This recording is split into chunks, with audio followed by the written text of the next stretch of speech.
Doctor बाबा साहब अम्बेडकर जिंदाबाद जिंदाबाद जिंदाबाद। बोलो डॉक्टर बाबा साहब अम्बेडकर जिंदाबाद जिंदाबाद जिंदाबाद। दलित टाइगर संघटने जिंदाबाद जिंदाबाद जिंदाबाद। दलित टाइगर संघटने जिंदाबाद जिंदाबाद जिंदाबाद। ಬೇಕು ಎತ್ತಕ್ಕಾಗಿ ಹೋರಾಟ ನ್ಯಾಯಕ್ಕಾಗಿ ಹೋರಾಟ ಎತ್ತಕ್ಕಾಗಿ ಹೋರಾಟ ನ್ಯಾಯಕ್ಕಾಗಿ ಹೋರಾಟ ಬೇಕು ನ್ಯಾಯ ಬೇಕು। ಮಕ್ಕಳ ಮೇಲೆ ಅತ್ಯಾಚಾರ ಮಾಡಿರುವ ಪ್ರಜ್ವಲ್ ರೇವಣ್ಣನನ್ನು ಕೂಡಲೇ ಬಂಧಿಸಿ ಬಂಧಿಸಿ ಬಂಧಿಸಿ। ಕಾಮುಕ ಪ್ರಜ್ವಲ್ ರೇವಣ್ಣನನ್ನು ಕೂಡಲೇ ಬಂಧಿಸಿ ಬಂಧಿಸಿ ಬಂಧಿಸಿ।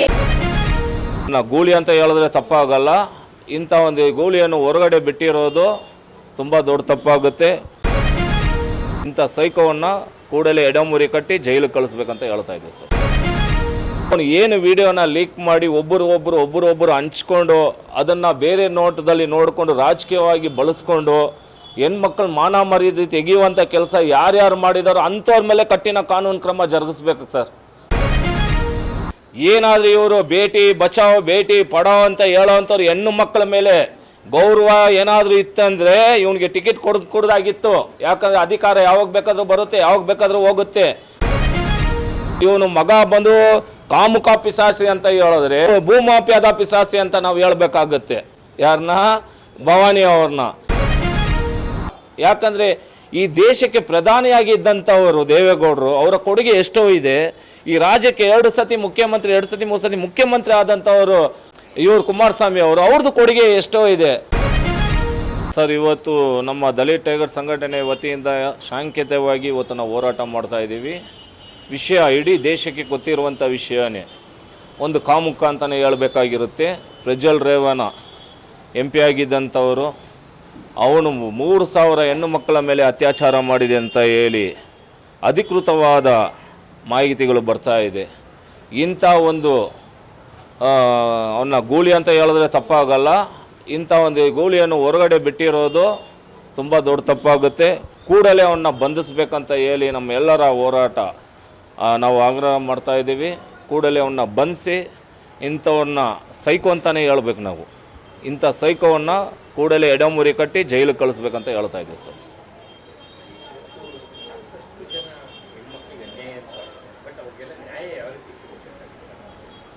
ಸರ್ ಬೇರೆ ರೀತಿಯಲ್ಲಿ ಏನೋ ಒಂದು ಮೋಸ ಆಗಿದ್ರೆ ಹೆಣ್ಮಕ್ಳು ಹೊರಗಡೆ ಬರ್ತಾಯಿದ್ರು, ಇವತ್ತು ಅವರನ್ನು ಮಾನಭಂಗ ಮಾಡಿದ್ದಾನೆ ಇವನು। ಕೆಲವರು ಮಾನ ಹೋದರೆ ಪ್ರಾಣ ಹೋದಂಗೆ ಅಂತ ಹೇಳಿ ಹೆಣ್ಮಕ್ಳು ಕೆಲವರು ಹೊರಗಡೆ ಬರ್ತಾ ಇಲ್ಲ। ಇದನ್ನು ತನಿಖೆ ಮಾಡಬೇಕಾಗಿರೋದು ಅಧಿಕಾರಿಗಳು ತನಿಖೆ ಮಾಡಿ ಯಾವ ಹೆಣ್ಣುಮಕ್ಕಳಿಗೆ ಅನ್ಯಾಯ ಆಗಿದೆಯೋ ಅಂಥ ಹೆಣ್ಣುಮಕ್ಕಳಿಗೆ ನ್ಯಾಯ ದೊರಕಿಸ್ಕೊಡ್ಬೇಕು। ನ್ಯಾಯ ಅಂತ ಹೇಳಿದ್ರೆ ಅವನ್ನ ಬಂಧಿಸಬೇಕು, ಅವನು ಸಾಯೋ ತನಕ ಕೊನೆ ತನಕ ಅವನು ಜೈಲಲ್ಲೇ ಉಳಿಬೇಕು, ಅವಾಗ ಮಾತ್ರ ಹೆಣ್ಮಕ್ಕಳಿಗೆ ನ್ಯಾಯ ಸಿಗ್ದಂಗೆ ಆಗುತ್ತೆ। ಹಾಗೂ ಕೆಲವೊಂದು ಹೆಣ್ಣು ಮಕ್ಕಳ ಕಡೆಯಿಂದ ಆಸ್ತಿಗಳನ್ನ ಕಿತ್ಕೊಂಡಿರ್ತಾರೆ ಭಯ ಇಟ್ಟು, ಇಡೀ ಹಾಸನ ಬಂದು ಇಡೀ ಹಾಸನನೇ ಅವ್ರದ್ದಂತ ತಿಳ್ಕೊಂಡು ಹಾಸನದಲ್ಲಿ ಅವ್ರು ಮಾಡಿರುವಂಥ ಅನ್ಯಾಯ ದೌರ್ಜನ್ಯಗಳು ಬೇರೆ ಯಾರೂ ಮಾಡಿರಲ್ಲ। ಹಿಂಗೆ ಎಷ್ಟೋ ಬಡಪಾವಿಗಳದ್ದು ಆಸ್ತಿಗಳನ್ನ ಕಿತ್ಕೊಂಡಿದ್ದಾರೆ। ಏನು ಈ SIT ತನಿಖೆ ಮಾಡ್ತಾ ಇದೆ, ಇದ್ರ ಬಗ್ಗೆನೂ ತನಿಖೆ ಮಾಡಬೇಕು। ಯಾರ್ಯಾರು ಬಡವರು ಆಸ್ತಿಗಳನ್ನ ಕಳ್ಕೊಂಡಿದ್ದಾರೋ ಆ ಆಸ್ತಿಗಳನ್ನೆಲ್ಲ ಇವು ಪ್ರಜ್ವಲ್ ರೇವಣ್ಣ ಇವ್ರ ಹತ್ರ ಮುಟ್ಗೋಳ ಹಾಕಿ ಆ ಆಸ್ತಿಗಳನ್ನೆಲ್ಲ ಯಾರ್ಯಾರು ಕಳ್ಕೊಂಡಿದ್ದಾರೋ ಅಂಥ ಬಡಪಾಯಿಗಳಿಗೆ ಒಪ್ಪಿಸ್ಬೇಕಂತ ಹೇಳಿ ನಮ್ಮ ಆಗ್ರಹ ಇದೆ ಸರ್।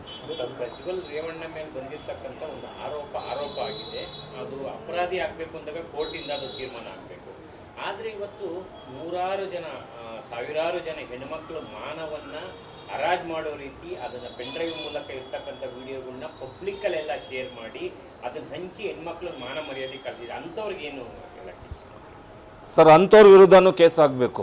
ಯಾಕಂದರೆ ನಾವು ಹುಟ್ಟಿರೋದು ಒಂದು ಹೆಣ್ಣಿನ ಹೊಟ್ಟೆಯಿಂದನೇ ನಾವು ಹುಟ್ಟಿರೋದು। ನಮ್ಮ ತಾಯಂದಿರ ಮಾನ ಮರ್ಯಾದೆ ಹೋಗೋದು ಒಂದೇ, ಎಲ್ಲ ಹೆಣ್ಮಕ್ಳದ್ದು ಮಾನ ಮರ್ಯಾದೆ ಹೋಗೋದು ಒಂದೇ। ಅಂಥವ್ನು ಏನು ವಿಡಿಯೋನ ಲೀಕ್ ಮಾಡಿ ಒಬ್ಬರು ಹಂಚ್ಕೊಂಡು ಅದನ್ನು ಬೇರೆ ನೋಟದಲ್ಲಿ ನೋಡಿಕೊಂಡು ರಾಜಕೀಯವಾಗಿ ಬಳಸ್ಕೊಂಡು ಹೆಣ್ಮಕ್ಳು ಮಾನ ಮರ್ಯಾದೆ ತೆಗೆಯುವಂಥ ಕೆಲಸ ಯಾರ್ಯಾರು ಮಾಡಿದಾರೋ ಅಂಥವ್ರ ಮೇಲೆ ಕಠಿಣ ಕಾನೂನು ಕ್ರಮ ಜರುಗಿಸ್ಬೇಕು ಸರ್। ಅಂಥವ್ರನ್ನೂ ಅರೆಸ್ಟ್ ಮಾಡಬೇಕು SIT। ಯಾಕಂದರೆ ಇಡೀ ನಮ್ಮ ಭಾರತ ದೇಶ, ಭಾರತ ಅಂದರೆ ನಮ್ಮ ಭಾರತಾಂಬೆ ಹೆಣ್ಣು ಮಗಳ ಒಂದು ಹೆಸರಲ್ಲಿ ಇರುವಂಥ ರಾಜ್ಯನೂ ನಮ್ಮ ಹೆಣ್ಣು ಮಗಳ ಹೆಸರಲ್ಲಿ ಇರುವಂಥದ್ದು। ಈ ಥರ ಹೆಣ್ಣು ಮಕ್ಕಳಿಗೆ ಅನ್ಯಾಯ ಆಗೋದು ನಮ್ಮ ರಾಜ್ಯದಲ್ಲಿ ಆಗ್ಕೂಡ್ದು, ಇದ್ರೂ ಪ್ರಜ್ವಲ್ ರೇವಣ್ಣದಿಂದ ಆಗಿದೆ। ಆದರೆ ಇದನ್ನು ಪಬ್ಲಿಸಿಟಿ ಮಾಡಿ ಬೇರೆ ಥರ ಹೆಣ್ಣು ಮಕ್ಕಳು ಮಾನ ಮರ್ಯಾದೆ ತೆಗಿಯೋರ್ನು ಜೈಲಿಗೆ ಕಳಿಸ್ಬೇಕಂತ ಹೇಳಿ ನಮ್ಮ ಒತ್ತಾಯದ ಹೋರಾಟ ಸರ್ ಇದು.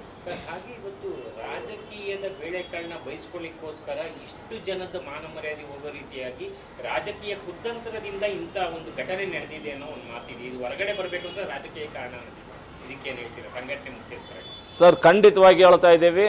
ಇವತ್ತು ರಾಜಕೀಯವಾಗಿ ಇವ್ರು ಏನಾದರೂ ಬಳಸ್ಕೊಂಡಿದ್ರು ಆದರೆ ಅವ್ನು ಮಾಡಿರೋದು ಅನ್ಯಾಯ, ತಪ್ಪೇ.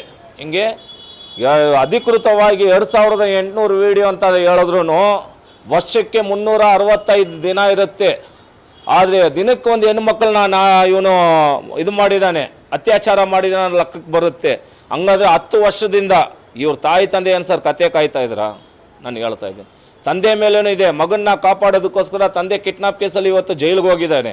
ಹಿಂಗೆ ಆಮೇಲೆ ತಾಯಿ ಮೇಲೇನೂ ಇದೆ. ಇವ್ರನ್ನ ಎಲ್ಲರನ್ನೂ ಅರೆಸ್ಟ್ ಮಾಡಬೇಕು. ಯಾಕೆ ಹೇಳ್ತಾ ಇದ್ದೀನಂದರೆ ಇವತ್ತು ಇಡೀ ರಾಜ್ಯ ನಾವು ಇಡೀ ರಾಜ್ಯ ಬೇರೆ ದೇಶಗಳ ಮುಂದೆ ನಾವು ಇವತ್ತು ತಲೆಬಾಗಿ ನಿಂತಿದ್ದೀವಿ. ಯಾರಿಂದ? ಇಂಥ ನಮ್ಮ ಬಾಯಲ್ಲಿ ಬೇರೆ ಮಾತೇ ಬರುತ್ತೆ, ಇಂಥ ಒಂದು ಕಾಮುಕರಿಂದ. ಯಾಕಂದರೆ ಈ ದೇಶಕ್ಕೆ ಪ್ರಧಾನಿಯಾಗಿ ಇದ್ದಂಥವರು ದೇವೇಗೌಡರು, ಅವರ ಕೊಡುಗೆ ಎಷ್ಟೋ ಇದೆ. ಈ ರಾಜ್ಯಕ್ಕೆ 2 ಸತಿ ಮುಖ್ಯಮಂತ್ರಿ, 2 ಸತಿ 3 ಸತಿ ಮುಖ್ಯಮಂತ್ರಿ ಆದಂಥವರು ನಮ್ಮ ಇವರು ಕುಮಾರಸ್ವಾಮಿ ಅವರು, ಅವ್ರದ್ದು ಕೊಡುಗೆ ಎಷ್ಟೋ ಇದೆ. ಆದರೆ ಅಂಥ ಹೊಟ್ಟೆಯಲ್ಲಿ ಅಂಥ ಒಡನಾಟ ಇದರಲ್ಲಿ ಹುಟ್ಟಿದಂಥ ಈ ಪಾಪಿಗಳನ್ನ ಜೈಲಿಗೆ ಕಳಿಸ್ಬೇಕು. ಯಾಕೆ ಹೇಳ್ತಾ ಇದ್ದೀನಿ ನಾನು? ಅವ್ರ ಮೇಲೆ ಇವ್ರ ಮೇಲೆ ನಾನು ಹೇಳ್ತಾ ಇಲ್ಲ. ಅವ್ರು ಏನೇ ಇದ್ರು ನಮ್ಮ ದೇಶಕ್ಕೆ ಪ್ರಧಾನಿಯಾಗಿದ್ದಂಥವರು. ಹಿಂಗೆ ಅವನ ಮಗನ್ನ ಕರೆಕ್ಟಾಗಿ ಸಾಕಬೇಕಾಗಿರೋದು ಯಾರ ಕೈಯಲ್ಲಿತ್ತು? ತಂದೆ ತಾಯಿ ಕೈಗಳಲ್ಲಿತ್ತು. ಯಾವಾಗ ತಂದೆ ತಾಯಿ ಬಂದು ದಾರಿ ತಪ್ತಾರೋ ಮಗನೂ ದಾರಿ ತಪ್ಪಿದ್ದಾನೆ. ಯಾಕಂದರೆ ತಾಯಿ ಬಗ್ಗೆ ಇತ್ತೀಚೆಗೆ ತಮಗೆಲ್ಲ ಗೊತ್ತಿದೆ, ಒಂದು ರೌಡಿಗಳ ಥರ ನಡ್ಕೊಂಡ್ರು. ಒಬ್ಬ ಕಾರ್ನ ಒಂದು ಕ್ರ್ಯಾಶ್ ಮಾಡಿ ಏರೋದು ಬಂದಿದ್ದಕ್ಕೆ. ಹಿಂಗೆ ಆ ಥರ ಒಂದು ಹೇಳಿದ್ರೆ ಒಂದು ಲೇಡಿ ರೌಡಿ ಅಂತಲೇ ನಾವು ಹೇಳಬೇಕು. ಆ ಥರ ನಡ್ಕೊಂಡ್ರು ಇಡೀ ನಿಮ್ಮ ಮಾಧ್ಯಮದಲ್ಲೆಲ್ಲ ಬಂತು. ಅಂಥವರು ಸಾಮಾನ್ಯ ಜನರನ್ನಲ್ಲಿ ಎಷ್ಟು ಮಟ್ಟಿಗೆ ಅವ್ರು ನಡೆಸ್ಕೊತಾ ಇರ್ಬೋದು. ಅದರಿಂದ ಹೇಳ್ತಾ ಇದ್ದೀವಿ, ಇದ್ರ ಬಗ್ಗೆ ಕೂಲಂಕುಷವಾಗಿ ತನಿಖೆ ಆಗಬೇಕು. ಅದು ಯಾರೇ ಇರಲಿ, ವಿಡಿಯೋ ಹರಿದು ಬಿಟ್ಟಿರೋರೇ ಆಗಿರಲಿ, ಅವ್ರು ರಾಜಕಾರಣಿ ಆಗಿರಲಿ. ಈಗ ರಾಜಕೀಯಕ್ಕೋಸ್ಕರ ಬಂದು ವಿಡಿಯೋನ ಲೀಕ್ ಮಾಡಿದ್ರಲ್ಲ, ಅಂಥ ರಾಜಕಾರಣಿ ಯಾರಂತ ಹೇಳಿ ಅವನನ್ನು SIT ತನಿಖೆ ಮಾಡಿ ಅವನು ಜೈಲಿಗೆ ಕಳಿಸ್ಬೇಕು. ಅದು ಯಾರೇ ಇರಲಿ. ಚುನಾವಣೆಗೂ ಮುಂಚೆನೇ ಕೂಡ ಪ್ರಜ್ವಲ್ ರೇವಣ್ಣರ ಈ ವಿಷಯ ಕೇಂದ್ರದ ಪ್ರಮುಖ ನಾಯಕರುಗಳು ಗೊತ್ತಿದ್ರೂ ಕೂಡ ಅವರಿಗೆ ಟಿಕೆಟ್ನ NDA ಅಭ್ಯರ್ಥಿಯಾಗಿ ಆಯ್ಕೆ ಮಾಡಿ ಇವತ್ತು ಈಗ ಚುನಾವಣೆ ಹತ್ರದಲ್ಲಿ ಇದು ಹೊರಬಂದಿದೆ ಅಂತ ಹೇಳ್ತಾರೆ. ಏನು ಹೇಳ್ತಾರೆ? ಹೌದು ಸರ್, ಯಾಕಂದರೆ ಬಿಸಿ ನೀರು ಕೊದೀತಾ ಇದೆ ಅಂತ ಅವ್ರಿಗೆಲ್ಲರಿಗೂ ಚೆನ್ನಾಗಿ ಗೊತ್ತಿತ್ತು. ಆದರೆ ಕೊದೀತಾ ಇರುವಂಥ ನೀರನ್ನ ಮೇಲೆ ಇದು ಮಾಡಿಬಿಟ್ಟು ಅವ್ರಿಗೆ ಟಿಕೆಟ್ ಅಲೌನ್ಸ್ ಮಾಡಿದ್ರು, ಮತ್ತೊಂದು ಮಾಡಿದ್ರು. ಈಗ ಬಿಸಿ ನೀರು ಯಾರ ಕಾಲ ಮೇಲೆ ಬಿದ್ದಿದೆ? ಕಾಲ ಮೇಲೆ ಬಿದ್ದಿಲ್ಲ, ಇಡೀ BJP ಪಕ್ಷದ ತಲೆ ಮೇಲೆ ಬಿದ್ದಿದೆ. ಇದು ದೇಶದಲ್ಲಿ ಎಲ್ಲ ದೊಡ್ಡ ಪೆಟ್ಟು ಇವ್ರಿಗೆ. ಯಾಕೆ ಹೇಳ್ತಾ ಇದ್ದೀನಂದರೆ, ಏನಾದರೂ ಇವರು ಬೇಟಿ ಬಚಾವ್ ಬೇಟಿ ಪಡಾವ್ ಅಂತ ಹೇಳೋವಂಥವ್ರು ಹೆಣ್ಣು ಮಕ್ಕಳ ಮೇಲೆ ಗೌರವ ಏನಾದರೂ ಇತ್ತಂದರೆ ಇವನಿಗೆ ಟಿಕೆಟ್ ಕೊಡೋದಾಗಿತ್ತು. ಯಾಕಂದರೆ ಅಧಿಕಾರ ಯಾವಾಗ ಬೇಕಾದರೂ ಬರುತ್ತೆ, ಯಾವಾಗ ಬೇಕಾದರೂ ಹೋಗುತ್ತೆ. ಒಂದು ಸತಿ ಹೆಣ್ಣು ಮಕ್ಕಳು ಮಾನ ಮರ್ಯಾದೆ ಒಂದು ಸತಿ ಹೋದರೆ ತಿರುಗಿ ಬರೋದಿಲ್ಲ. ನಮ್ಮ ದೇಶದ ಪ್ರಧಾನಿಯಾಗಿದ್ದು ನೀನು ಏನು ಮಾಡಬೇಕಾಗಿತ್ತು? ತಕ್ಷಣವೇ ಅವನ ಮೇಲೆ ಕ್ರಮ ಜರುಗಿಸ್ಬೇಕಾಗಿತ್ತು, ಅವ್ರನ್ನ ದೂರ ಇಡಬೇಕಾಗಿತ್ತು. ಆದರೆ ನಿಮಗೆ ಯಾರ ಬಗ್ಗೆನೂ ಚಿಂತೆ ಇಲ್ಲ, ನಿಮಗೆ ಯಾರ ಬಗ್ಗೆನೂ ಗೌರವ ಇಲ್ಲ. ನಿಮಗೆ ಅಧಿಕಾರ ಮುಖ್ಯ, ನಿಮಗೆ ಅಧಿಕಾರದ ಕುರ್ಚಿ ಮುಖ್ಯ. ಅದರಿಂದ ನೀವೇನು ಮಾಡಿದ್ದೀರಾ ಇವತ್ತು? ಇದಕ್ಕೆ ನೀವು ಕಾರಣನೇ. ಹಿಂಗೆ ನೀವು ಒಂದು ಕಾರಣನೇ. ಅವತ್ತು ನೀವೇನಾದರೂ ನೀವು ಕರೆಕ್ಟಾದ ರೀತಿಯಲ್ಲಿ ನೀವೇನಾದರೂ ಅವನಿಗೆ ಮೇಲೆ ನೀವು ಕಾನೂನು ಕ್ರಮ ಜರುಗಿಸಿದರೆ ಇಡೀ ದೇಶ ಇವತ್ತು ನಿಮ್ಮನ್ನ ಮೆಚ್ತಾ ಇತ್ತು. ಯಾವುದೋ ಒಂದು ಪಕ್ಷ, ಈಗ ಈ ಪಕ್ಷ ಆಪೋಸಿಟ್ ಇರುವಂಥ ಪಕ್ಷ ಎತ್ತು ಹೊರಗಡೆ ಬಿಡೋದು, ಅವತ್ತು ನೀವೇ ಎತ್ತು ಹೊರಗಡೆ ಬಿಟ್ಟಿದ್ರಿ, ಇಡೀ ದೇಶ ನಿಮ್ಮನ್ನ ಮೆಚ್ತಾ ಇತ್ತು. ಆದರೆ ನಿಮಗೆ ಅಧಿಕಾರಕ್ಕೋಸ್ಕರ ನೀವು ಹೊಂದಾಣಿಕೆ ಮಾಡಿಕೊಂಡು ಇವತ್ತು ಏನಾದರೂ ನೀವು ತಿರುಗಿ ನೀವು ರಾಜಕೀಯವಾಗಿ ಪ್ರಜ್ವಲ್ ಆಗಲಿ ರೇವಣ್ಣ ಆಗಲಿ ರಾಜಕೀಯವಾಗಿ ನೀವು ತಿರುಗಿ ಮೇಲೆ ಬರೋಕ್ಕಾಗಲ್ಲ. ಬೀದಿಯಲ್ಲಿ ಹೋದರೆ ಹೆಣ್ಣು ಮಕ್ಕಳು ಪರ್ಕೆಯಲ್ಲಿ ಹೊಡಿತಾರೆ. ನಿಮ್ಮನ್ನ ಅರ್ಥ ಮಾಡ್ಕೊಳ್ಳಿ. ಹೆಣ್ಣು ಮಕ್ಕಳಿಗೆ ತಾಳ್ಮೆ ಅಂತ ಇದೆ, ಆದರೆ ಆ ತಾಳ್ಮೆ ಹೆಣ್ಮಕ್ಳು ಕಡಿಸ್ಕೊಂಡ್ಬಿಟ್ರೆ ಭದ್ರಕಾಲಿ ಆಗ್ತಾರೆ.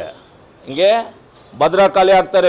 ಬೀದಿಯಲ್ಲಿ ನಿಮಗೆ ಪರ್ಕೆ ಏಟು ಬೀಳುತ್ತೆ ಅಂತ ಈ ಸಂದರ್ಭದಲ್ಲಿ ನಾನು ಹೇಳ್ತೀನಿ ಸರ್. ನಾನು ಅದೇ ಹೇಳಿದೆ, ನಾನು 2800 ವೀಡಿಯೋ ಅಂದರೆ ಇದು ಸುಮಾರು ವರ್ಷಗಳಿಂದ ನಡೀತಾ ಇದೆ. ತಾಯಿ ತಂದೆ ಗೊತ್ತಾಗಲ್ವಾ? ಒಂದು ತಾಯಿ ತಂದೆ ಮಗ ಬಂದು ಕರೆಕ್ಟಾಗಿ ತಾಯಿ ತಂದೆ ಇದ್ದರೆ, ಒಬ್ಬ ಕುಡಿದ್ಬಿಟ್ಟು ಒಳಗಡೆ ಬಂದಿದ್ದ ತಕ್ಷಣ ಅವ್ನಿಗೆ ಒಳ್ಳೆ ವಾಸನೆ ಬರುತ್ತೆ. ಅವಾಗಲೇ ಅವನ್ನ ಚಪ್ಪಲಿಯಲ್ಲಿ ಹೊಡೆದ್ರೆ ಅವನ ಮಗ ಏನು ಮಾಡ್ತಾನೆ? ತಾಯಿ ತಂದೆಗೆ ಎದುರ್ತಾ ಇದ್ದ. ಹಿಂಗೆ ಇಲ್ಲಿ ಎದ್ದು ಕಾಣ್ತಾ ಇರೋದು ಏನಂದರೆ, head of the department Bhavani ಅವರೇ. ಹಿಂಗೆ ಇವ್ರನ್ನೂ ಹೊಡೆಯೋರು ಅವರೇ. ಯಾಕಂದರೆ ಗಂಡನಿಗೆ ಎಲ್ಲಿ ಗೌರವ ಮರ್ಯಾದೆ ಹೇಳುವೋ ಅವಾಗ ಗಂಡು ಮಕ್ಕಳು ತಪ್ಪಾದ ದಾರಿಯಲ್ಲಿ ಹೋಗ್ತಾರೆ. ನೀವು ಅಷ್ಟೇ. ಯಾಕಂದರೆ ಭವಾನಿ ಅವರಿಗೆ ರೇವಣ್ಣ ಅವರು ಹೆಂಗಿದ್ರಂತ ಇಡೀ ಎಲ್ಲರಿಗೂ ಗೊತ್ತಾಗ್ತಿದೆ. ಅವ್ರ ಮುಂದೆ ಅವ್ರು ಉಸಿರು ಬಿಡಲ್ಲ. ಆ ಥರ ಇದರಲ್ಲಿ ಇವತ್ತು ತಾಯಿನೂ ಕಾರಣ ಆಗ್ತಾರೆ ಸರ್. ಅವ್ರ ಮೇಲೇನೂ ಕ್ರಮ ಜರುಗಿಸ್ಬೇಕು. ಯಾಕಂದರೆ ಕಿಡ್ನಾಪ್ ಕೇಸಲ್ಲಿ ಕಂಪ್ಲೇಂಟ್ ಕೊಟ್ಟಿರುವಂಥ ಹುಡುಗ ಭವಾನಿ ಅವ್ರು ಭವಾನಿ ಅಕ್ಕ ಕರ್ಸಿದ ಮೇಲೇ ನಮ್ಮ ತಾಯಿನ ಅವ್ರ ಹೆಸರಲ್ಲೇ ಕರ್ಕೊಂಡು ಹೋದ್ರು ಅಂತ ಹೇಳಿ ಅದರಲ್ಲಿ ಸೇರಿಸಿದ್ದಾನೆ. ಅದು ತನಿಖೆ ಆಗಬೇಕು, ಅವರು ಜೈಲಿಗೆ ಹೋಗ್ಬೇಕು ಸರ್. ಆ ಥರ ಯಾಕಂದರೆ ಯಾವುದಾದ್ರೂ ಒಂದು ಜಾಗನ ನೋಡಿದ್ರೆ ಅದು ಅವ್ರ ಸ್ವಂತ. ಯಾರಿಗೆ? ಭವಾನಿ ಅವರಿಗೆ.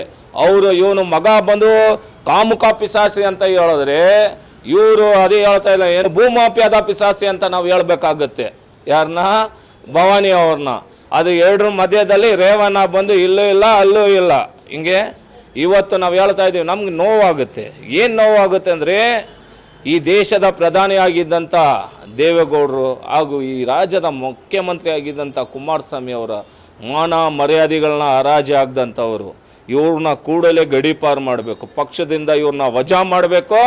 ಈ ರಾಜ್ಯದಿಂದ ಇವ್ರನ್ನ ಗಡೀಪಾರು ಮಾಡಬೇಕು. ಯಾಕಂದರೆ ಇವನು ಏನಾದರೂ ತಿರುಗಿ ಏನಾದರೂ ಬಂದರೆ ಇವನು ಉಮೇಶ್ ರೆಡ್ಡಿ ಇದ್ದಂಗೆ. ಹಿಂಗೆ ಉಮೇಶ್ ರೆಡ್ಡಿ ಆದರೂ 10-20 ಇವನು ಒಳಗಡೆ ಅದಕ್ಕಿಂತ ಸುಮಾರು ಒಂದು 20-30 ಉಮೇಶ್ ರೆಡ್ಡಿ ಇರ್ತಾರಂತ ಕಾಣುತ್ತೆ. ಇಲ್ಲ ಒಂದು 100 ಜನ ಆದರೂ ಇರ್ಬೋದು. ಆ ಥರ ಒಂದು ಕಾಮುಕನ್ನ, ಆ ಥರ ಒಂದು ಸೈಕೋನ ಕೂಡಲೇ ಬಂಧಿಸಿ ಇದು ಮಾಡಬೇಕು. ಯಾಕಂದರೆ ಬೇರೆ ದೇಶದಲ್ಲಿ ಇದ್ದಾನೆ ಅಂತಾರೆ. ಈಗ ಆ ದೇಶದಲ್ಲಿ ಎಷ್ಟು ಜನ ಹೆಣ್ಮಕ್ಳನ್ನ ಹಾಳು ಮಾಡಿದಾನಂತ ನಾವು ಗೊತ್ತಿಲ್ಲ. ಹಿಂಗೆ ಅದರಿಂದ ನಾವೇನು ಹೇಳ್ತಾ ಇದ್ದೀವಿ, ಕೂಡಲೇ ಅವನ್ನ ಬಂಧಿಸಬೇಕು. ಯಾವುದೇ ಕಾರಣಕ್ಕೂ ಈ ಅಧಿಕಾರಿಗಳು, ನಾವು ರಾಜಕಾರಣಿಗಳ ಮೇಲೆ ನಂಬಿಕೆ ಇಲ್ಲ, ನಮಗೆ ಅಧಿಕಾರಿಗಳ ಮೇಲೆ ನಮಗೆ ನಂಬಿಕೆ ಇದೆ. ಅಧಿಕಾರಿಗಳು ನಮ್ಮ ರಾಜ್ಯದ ಮಾನ ಮರ್ಯಾದೆ ಘನತೆ ಗೌರವವನ್ನು ಕಾಪಾಡಬೇಕಂತ ಹೇಳಿ ಸಂದರ್ಭದಲ್ಲಿ ನಾವು ಅಧಿಕಾರಿಗಳಿಗೆ ನಾವು ಒತ್ತಡವನ್ನು ತರ್ತಾ ಇದ್ದೀವಿ ಸರ್.